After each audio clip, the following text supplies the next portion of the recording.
What's going on with risk aversion and men not approaching women? Sure. So risk aversion refers to a personality trait or disposition where individuals are basically more accepting or more willing to take risks. So high risk aversion would be individuals who are less willing to take risks. And a big risk for men, at least a perceived risk, is of course approaching women. So recently I conducted a survey and I used a measure of risk aversion and I asked about approach behavior, basically approaching for dates, approaching on the street, approaching in a bar, talking to someone at work or in class. And yeah, there's an inverse correlation, or I should say a positive correlation with that risk aversion and willingness to approach, right? That people who are more risk averse, much less willing to approach, they tend to have more fears as well, as far as the potential consequences of approaching a woman asking for a date. What did they say were the primary fears that these guys were concerned about? Sure. So some of the primary fears are basically social rejection and social consequences. There were some differences where individuals higher in risk aversion might fear more legal consequences as well, like some kind of report to HR, the police, or even something like that. But it tends to be mostly kind of a fear of like loss of reputation. Yeah, well, I suppose, we have a basis for this ancestrally that if you were rebuffed by one of the women in your tribe, that probably wouldn't do much for your credibility with the rest of the women in the tribe and that your mates might take the piss out of you. So I'd certainly understand from that angle. For the women as well that are listening, the all-consuming fear as a guy of seeing a girl across the room and looking at her and thinking I should go and say hello because I think that she's nice is like fucking mortal. It's reality bending. It's so strange. It's such a bizarre. And again, I'm sure that there's loads of guys listening that I don't know what you're talking about. I can just go up and talk to anybody. But I think even the average normal risk aversion man has this pretty sort of guttural sense of trepidation before they go and do it. Absolutely, yeah. And yeah, the most confident man, it doesn't matter. They're going to be a little bit nervous at least approaching a woman. And I think that's something in pickup artist communities that they've kind of caught on to is almost kind of an exposure therapy to that. Which, exposure therapy, when people have phobias, they're exposed gradually to whatever the stimulus is that reduces that fear. And so maybe they've kind of caught on like approach 100 women and you will be less afraid.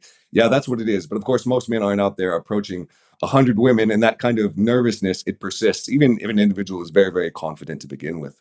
Yeah, I think that was definitely one of the positive sides of the pickup world was that it taught men to overcome approach anxiety just through exposure therapy, right? It gamified exposure therapy, which is pretty reliable when you're trying to get rid of all manner of phobias. If it's a spider that you're scared or you agoraphobia and you don't want to leave the house, it's one step at a time, very, very small exposures, etc. And given that this is such a difficult one, I asked, it was ages ago, but I spoke about what it's like for a woman to approach a man and be rejected, and had some really interesting responses from women that it's really painful for them because they almost feel like they've broken the social norm and still not succeeded. So there's kind of two layers of shame that they've had to go through as opposed to, I guess, men maybe with only one. Yeah, exactly. And I didn't even look at women approaching men because it is so uncommon. Even for very attractive men, they just don't get approached that much. If a man gets approached once or twice a year, he's a Chad now, basically. That's what it is. It's super uncommon for men to get approached. And it is a violation of those expected gender roles in a way that, women will wait. And they will say, I would prefer to be approached by a man. And that's something else that kind of came out in the research. We asked women, uh, would you like to be approached more? And you had about 70 to 80% of women, particularly younger women, even more than older women, that said, yeah, I wish men would approach more, but they're not going to do it. The women aren't gonna approach men for sure. Interesting. So have you looked longitudinally at this? Do you know if men's risk aversion and fear of approach has increased over time? I don't know for sure, but I think is some research on that I haven't done that's looked at risk aversion in younger generations, and they may be more risk averse. So it might be something that we see, particularly with the Zoomers, right, with the younger generation, that they are more risk averse than earlier generations. And there's a lot of kind of converging evidence on that. They're waiting later in life to take risks, like getting a job, going to school, getting a driver's license, many of these other things that would indicate, okay, they're kind of hesitant to enter the adult world, so to speak. Yeah, Gene Twangy's work in Generations is fantastic with this slow life strategy or extended adolescence. It explains an awful lot. You know, me and Bus have been talking about this generalized risk aversion syndrome, and it's across. You know, it permeates absolutely everything, but it really, really shows up in dating because dating is largely a game of risk remediation, right? It's how can I kind of deal with the inevitable uncertainty of going up to someone. I don't know if they like me. I don't know if they're single. I don't know if I'm going to look silly. It very much is kind of like the vanguard of risk. I suppose other things, moving out of the house, changing jobs, moving locations, but certainly a much lower stakes, more common one, which is what makes it interesting because it is lower stakes. It's like, what, you get rejected by somebody when you go up to them? Like, there's literally no cost apart from a tiny little bit of discomfort. And yet, the felt sense of it is a world-ending catastrophe. Exactly, yeah. And something kind of related to that is that we see, for example, individuals higher in the dark triad, they have more sexual partners, psychopaths as well, people that score high in the Hare psychopathy checklist. We see, example, people that have a criminal record may have earlier sexual debuts, so they're having sex earlier in life or having more partners. And these are also all things that are associated with a higher tolerance for risk or even risk seeking. Individuals who might enjoy risk more. So it's kind of like, why do they have more partners or something like that? There's some indication that they might actually even select down. So it might not be that they're more attractive, but it could be that they're much more tolerant of risk or that they even seek risks out. So these are the people kind of approaching more aggressively. And so they're kind of reaping the fruits of that, so to speak. Was it you that discovered 50% of men aged 18 to 30 haven't approached a woman in the last year? Yes, that sounds right. Dude. Yeah. I've been throwing that statistic all over the internet. So I'm glad that I got the citation right. Yeah, and the men that have approached are doing remarkably well. A lot of the men who have approached, they more than half have gotten a date from it, and it goes down if you look to like long-term relationships, how many dates turn into a long-term relationship. But the men who are approaching, they're doing pretty well, actually.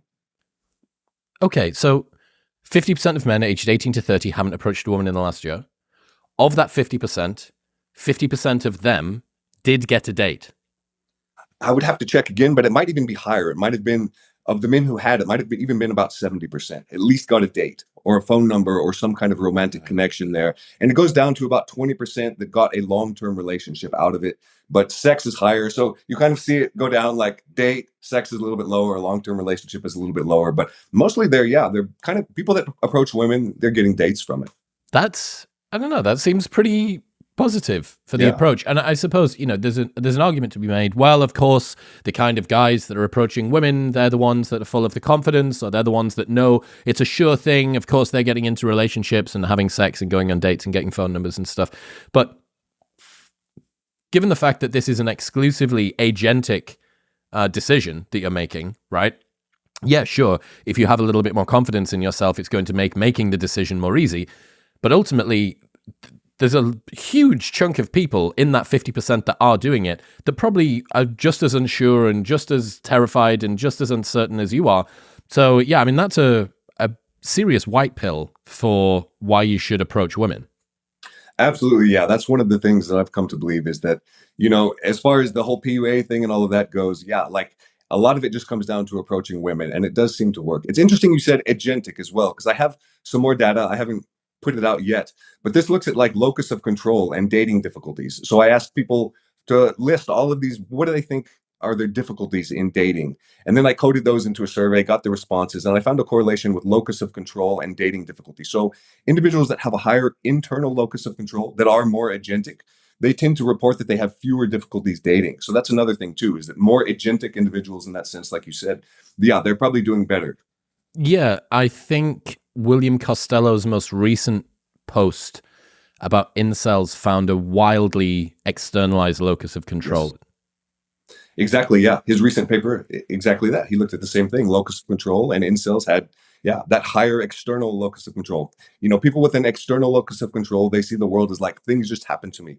It's out of my control. Whereas people with an internal locus of control, they say, I make things happen. Things don't just happen to me. Whatever happens in life, I have some control over that. This episode is brought to you by Shortform. Shortform is my absolute favorite way to discover new non-fiction books and gain deeper insights into books that I've already read. You guys know about how important my reading list is to me, and Shortform is an easier, faster, and cheaper way to dive into ideas that I've always been curious about. They're essentially book summaries on steroids. They provide super detailed guides of the book's key ideas, and they've got smart insights and interactive exercises. I really love using Shortform to revisit some of my all-time favorite books, like The 48 Laws of Power by Robert Greene. They've got one-page summaries and breakdowns of each chapter that will help you to better absorb and solidify all of the learnings without having to go back through a book that you've already read. The best part is that they always keep their library fresh. Shortform drops new book guides and articles every week, and subscribers get to vote on what books to cover. You can try Shortform completely free for 5 days with no obligation by following the link in the description or by going to shortform.com/modernwisdom, and you'll get an additional 20% off if you sign up for the annual subscription. That's shortform.com/modernwisdom. What's happening, people? If you enjoyed that, then press here for the full, unedited episode. And don't forget to subscribe.